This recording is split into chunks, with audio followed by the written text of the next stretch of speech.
Hi, I'm Noah Burrell. I'm a PhD student at the University of Michigan, advised by Grant Schoenebeck, and I'm here to talk to you about our paper, Relaxing Common Belief for Social Networks. So as a warm-up, I'd like to introduce a notion that's important in game theory. Many of you might have seen this before. It's called common knowledge, and we say that a proposition is common knowledge when everyone knows that it's true, everyone knows that everyone knows that it's true, everyone knows that everyone knows that everyone knows that it's true, and so on ad infinitum. So common knowledge is important because common knowledge undergirds strategic coordination. And by strategic here, I mean in the game theoretic sense. And often in game theory, we'll assume that agents have common knowledge of some proposition, and that undergirds their ability to coordinate on something. So, for example, in the standard setting of game theory, we usually assume that agents have common knowledge of the payoffs of the game and of the rationality of the other agents. And this undergirds their ability to coordinate on equilibria.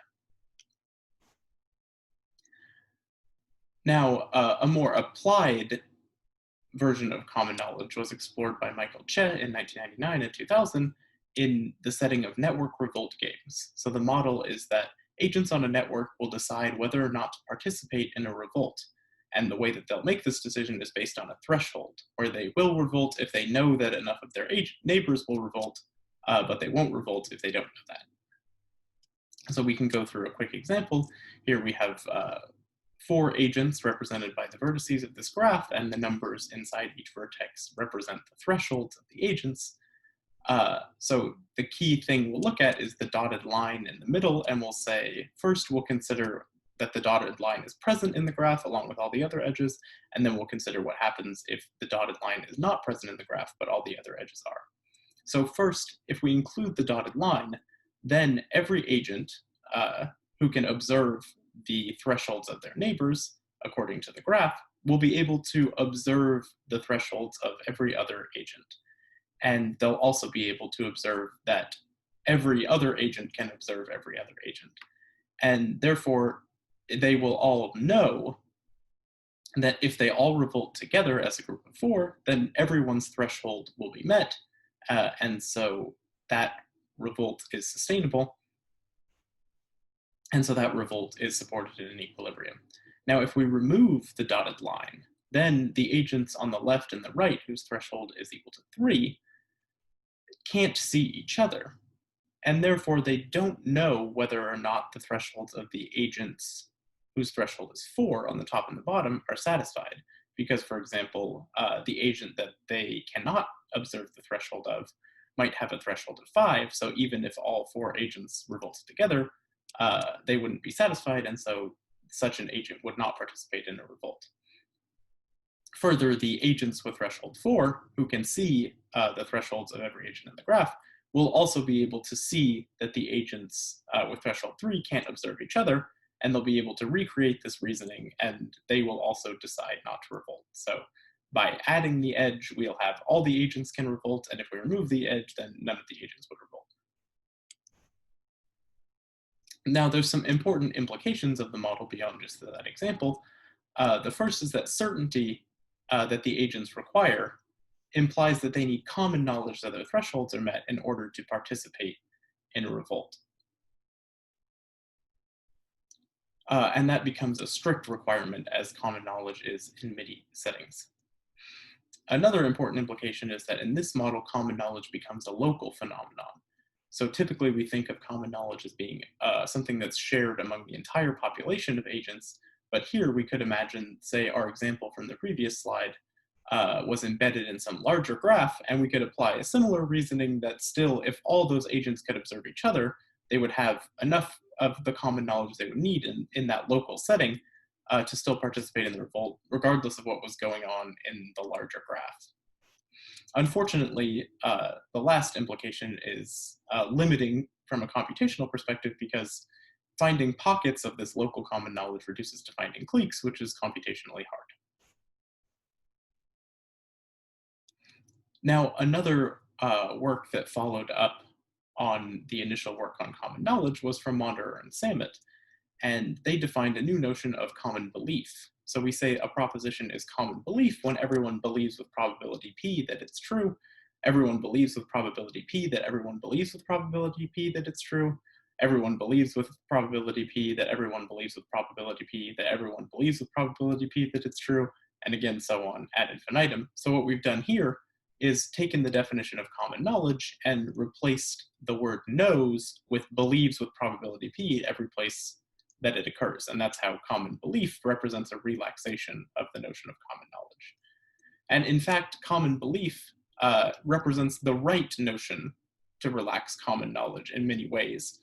So although it's not the only proposed method of relaxing the notion of common knowledge, it turns out that when common belief approximates common knowledge, then agents are able to approximately coordinate in the way that they would coordinate exactly if they had common knowledge. And so we say common belief undergirds approximate coordination. So both of these notions followed from exploring sort of the consequences of assuming common knowledge, but they both have key limitations in the setting we're interested in, which is applying and exploring ideas related to common knowledge in social networks. And the limitation is that both key ideas are not useful in many natural graphs. So for example, the local common knowledge will be limited even in an Erdős-Renyi random graph with p equals 1/2, because such a graph will not have large cliques. But that's a setting where we'd expect agents to be able to coordinate in a large group, not just in the small cliques that would be present, because each agent has a lot of information about the rest of the network. They, on average, would see about half the graph. On the other hand, in a sparser graph, like an Erdős-Renyi random graph with p equals 10/n, then population level phenomena like common belief will not arise. So in this paper, we propose to relax common belief, as the name implies, to a notion of factional belief that allows us to transcend those limitations.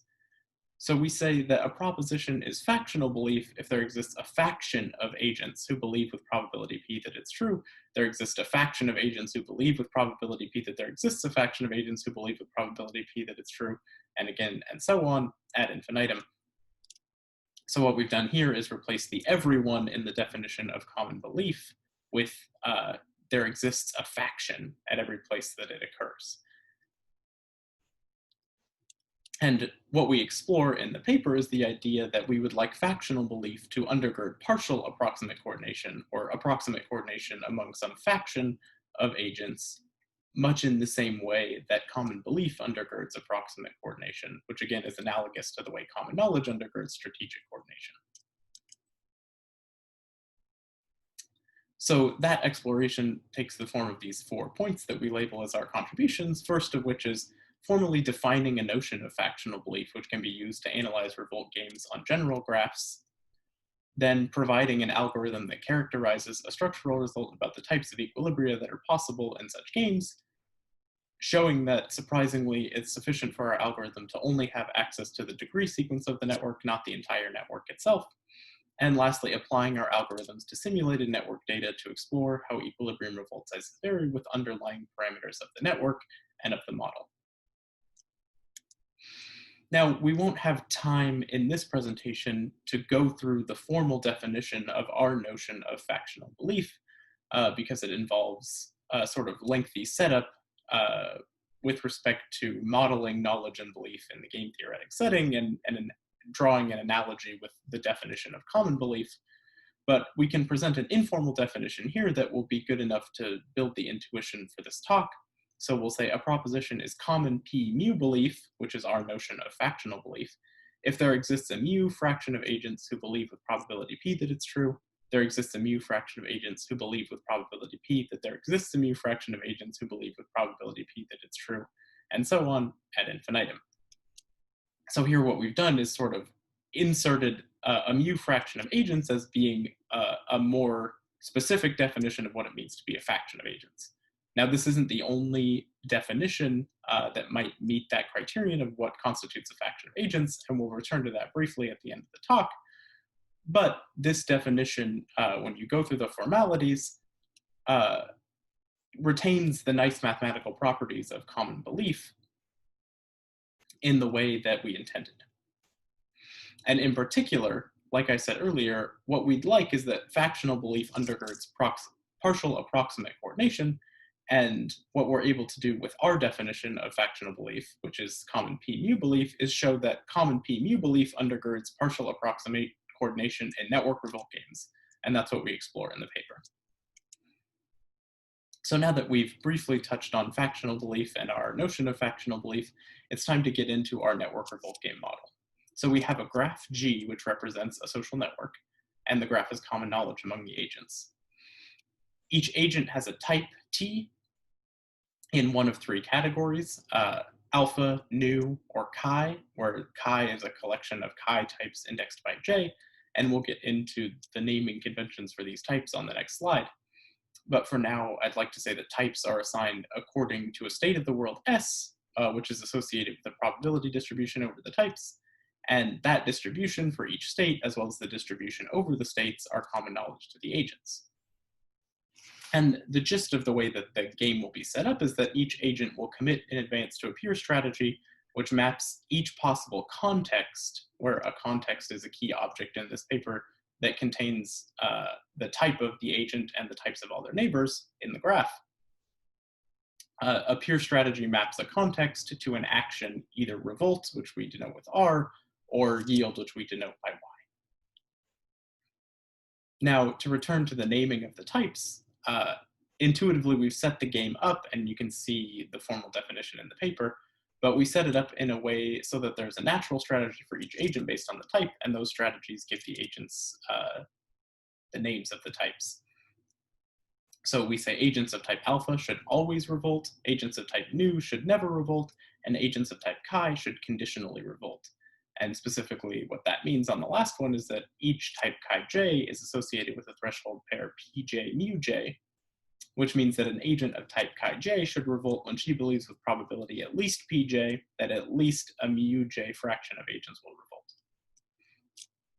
So given that setup, the game proceeds as follows. First, the agents commit to a strategy, then nature determines the state, and agents are assigned types independently at random according to the state. Then agents observe their context and apply their strategy to choose an action. So the solution concept we're interested in is an equilibrium. And we say that in equilibrium, agents each maximize their ex-ante expected payoff given the strategies of the other agents. Now for this work, we're primarily interested in finding the largest revolt supported in any equilibrium, and such revolts are supported by symmetric equilibria, in which each agent adopts the same strategy. And in particular, the strategy that they adopt are the natural strategies that we described on the previous slide. So it's helpful to illustrate the model with a motivating example. So suppose that G is a grid of n agents embedded on a torus, where each agent has exactly 4 neighbors and there's no boundary. Now here we can say there are only 2 types of agents, the nu type agents whose natural strategy is to never revolt, and the chi type agents whose natural strategy is to conditionally revolt according to the threshold pair p equals 2/5 and mu equals 1/2. We'll say there are 2 equally likely states, A, the anti-government state, where agents of type chi are more likely, and B, a pro-government state where agents of type chi are less likely. And lastly, I'll introduce a definition that will motivate later, and we'll say that candidate agents are agents of type chi with at least 2 chi-type neighbors. Now, in the paper, we're able to work through the example, which leads us to the following proposition, which is that when G is sufficiently large, the event that at least half of the agents are candidate agents is common 2/5, 1/2 belief that supports a revolt of size 1/2 whenever it occurs, which helps us build intuition for why common 2/5, 1/2 belief undergirds a revolt of size 1/2. Now, we don't have time to work through all the details of that example here, but we can go through the intuition. So the intuition is that reasoning about the state serves as a proxy for reasoning about the size of the revolt, because the agents don't have any information about the types of agents outside of their contexts, beyond what they believe to be the state. So in particular, agents can use their context and the prior to compute the probability that the state equals A, given their context. Agents that assign a sufficiently high probability to state A are candidates for wanting to revolt, because there are lots of type chi agents given that the state is A, most likely, and it's unlikely to be very many type chi agents when the state is B. So that's where we come up with the term candidate agents.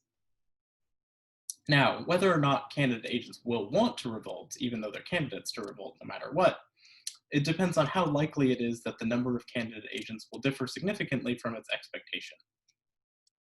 And that leads us to our key challenge, which is that the contexts are correlated, so we can't apply a standard turn-off type bound that we'd like to say that the number of candidate agents won't differ significantly from its expectation with high probability.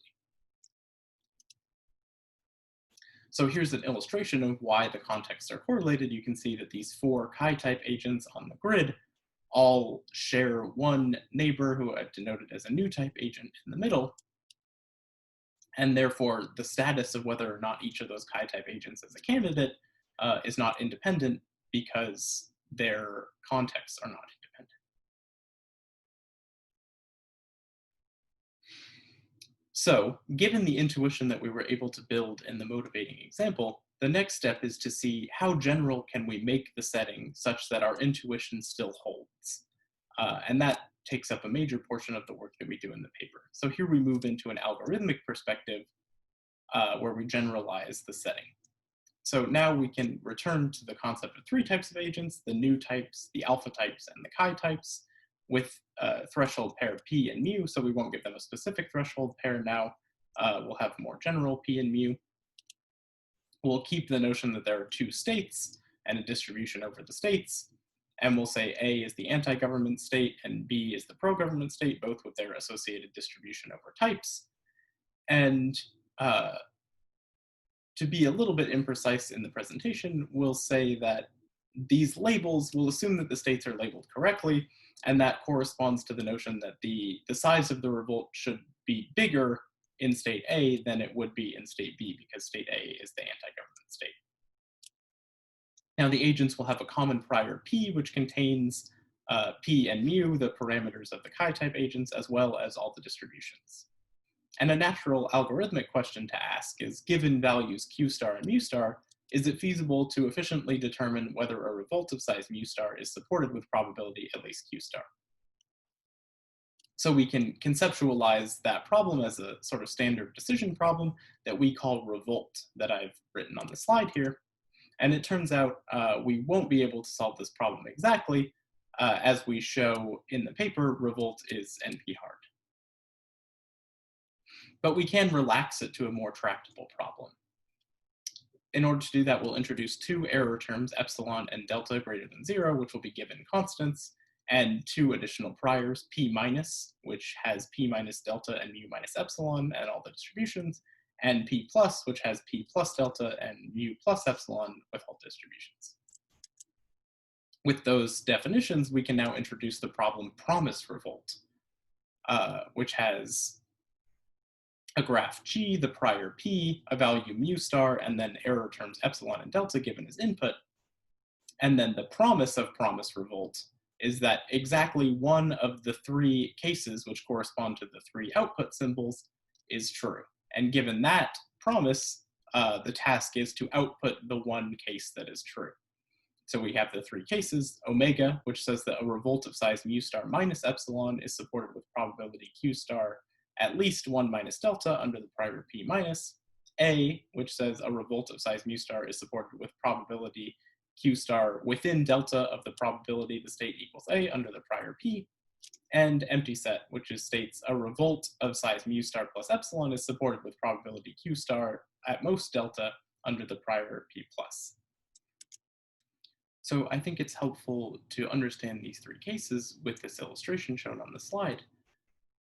And the idea is that given some mu star, a revolt of size at least mu star is either very likely to occur in both states of the world, which is denoted by case omega, or it's very likely to occur in state A, but unlikely to occur in state B, which is denoted by case A. And lastly, it could be unlikely to occur in either state, which is denoted by case empty set. And as you can see in the figure, there's sort of fuzzy boundary regions between the cases where more than one of the cases might be true, but remember that we are promised that exactly one of the cases is true, and so we only have to output that one symbol. Now, briefly to return to our idea of factional belief from the beginning of the talk, the way to relate revolt and promised revolt to factional belief is the idea we saw in the motivating example, which is that common p-mu belief undergirds revolts involving chi-type agents. So it's a little bit more complicated than it is in the motivating example because of the presence of the alpha-type agents, but it's the same principle. Okay, so now that we've set up the main ideas, we can go over a brief summary of our results. And first, the theorem shown on the slide is our main technical result, which says that we can solve promised revolt in polynomial time when the largest degree of any vertex is limited, and where delta is equal to delta n, which is a function that quickly goes to 0. So as the graph grows, the error term with respect to the probability of the revolt occurring goes to 0 quickly. And a surprising corollary to our analysis to prove this theorem is that to compute promised revolt in polynomial time, we only require the degree sequence of the graph G, not the actual network structure of the graph in the sense of which vertices are connected to which other vertices, just what is the degree of each vertex. And lastly, we're able to use our intuition, like I said, that we built in the motivating example and applied to our fundamental case. We can actually extend that intuition a bit further into some important extensions of the fundamental case. The most important is that we're able to extend our result to general graphs. So you'll recall in our theorem, we limited the maximum degree of any vertex. With some more careful analysis, we're able to get rid of that limitation. We can also consider the smallest supported revolt in any equilibrium, whereas typically we're concerned with finding the largest supported revolt. And lastly, we can extend the set of states to be larger than just state A and state B that we have in the fundamental case. Now, for future work, the main direction for future work that we're excited about is to apply factional belief as a tool to understand strategic coordination and cooperation, especially in network settings. And the most obvious place that this might apply is in relation to social norms in social networks, because social norms naturally have this recursive reasoning that's very reminiscent of common knowledge, common belief, and factional belief, where when I'm thinking about norms, I'm thinking about what my friends think about me, which is exactly the sort of recursive rationality that relates to those concepts. There are also some technical open questions that we left open, one of which is it possible to describe an event or some sort of practical event that is common p-mu belief, but which the infinite hierarchy refers to a different mu fraction of agents at some step in the hierarchy. So the definition doesn't obviously require that each mu fraction of agents at each step in the hierarchy is the same mu fraction of agents. But it's not clear whether that should always be the case in a more practical sense.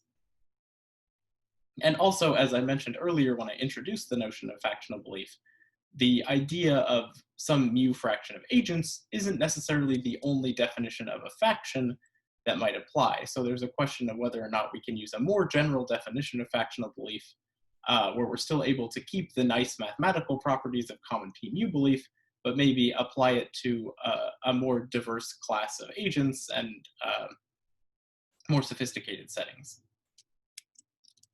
So lastly, I'd like to point you to the full version of the paper, which is available on arXiv, where you can find all the details that we had to skip over in this talk. And thank you for watching.